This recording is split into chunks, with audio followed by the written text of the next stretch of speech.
کو جو ہے نا اس وقت اگر آپ دیکھیں نا دین کو 3 چیزوں کی ضرورت ہے. اگر یہ دور ہمارا ہے تو اس وقت دین کو 3 چیزوں کی ضرورت ہے. اگر کوئی 3 چیزوں میں سے ایک چیز دے دے تو کیا ہوگا؟ کامیاب ہو جائے گا. 3 چیزیں کیسی؟ اگر دین تمہاری جان مانگے کہ دین کو جان کی ضرورت ہے. یا ایھا النبی حرض المؤمنین علی القتال.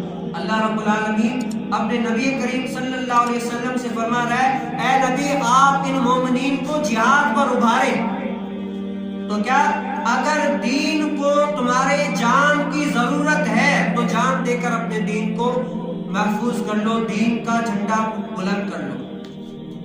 اگر دین کو تمہارے مال کی ضرورت ہے کہ دین کو مال دو گے تبھی جو ہے نا دین کا کام بڑھے گا، دین جو ہے نا آگے پھیلے گا، تو کیا کرو؟ اپنا مال دے کر دین کو بڑھاؤ، دین کا جھنڈا اوپر کرو. اور نبی کریم صلی اللہ علیہ وسلم نے فرمایا حدیث پاک مفہوماً کہ کیا آخری زمانہ ایسا آئے گا کہ دین کا کام درہم و دینار کے بغیر نہیں بڑھے گا. کیا آئے گا؟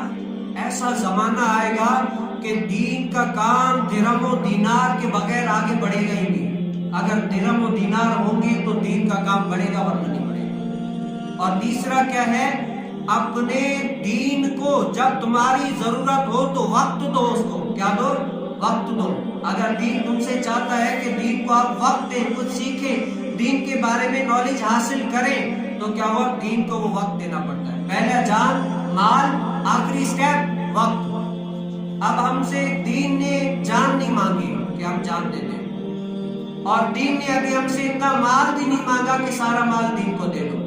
اور صرف اس وقت دین جو ہم سے تقاضا کرتا ہے وہ یہ ہے کہ ہم اپنا وقت جو ہے نا دین کے لیے صرف کر دیں. جس طرح ہم اپنا وقت کچھ جو ہے نا اپنی ڈیوٹی کی طرف دیتے ہیں، کچھ وقت اپنا بیوی بچوں کی طرف دیتے ہیں، کچھ وقت اپنا دوست احباب کے لیے بھی دیتے ہیں، اسی طرح دین کو بھی کچھ نہ کچھ وقت دیں. یہ بھی ہماری ذمہ داری ہے.